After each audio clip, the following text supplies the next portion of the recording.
Hello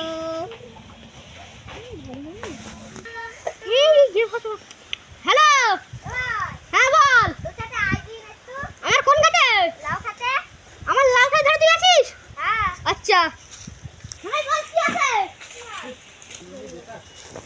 হ্যাঁ, লাউ তো খুব বড় ভালো হলো। একটা কেটে তো দেবো, তুই নিবি টাকা? কাটার জিনিস এনেছিস? না তো। কাটার জিনিস এনেছিস? না ভাই, আমার কাছে তো নেই। তো কি করে কাটবি এবার? আয় দেখি কোনটা নিবি, দেখ চয়েস কর। এটাকে চয়েস কর। এই হ্যাঁ, ওই মোটা মোটা একটা লাউ আছে না, দেখো কাটবো কি রে।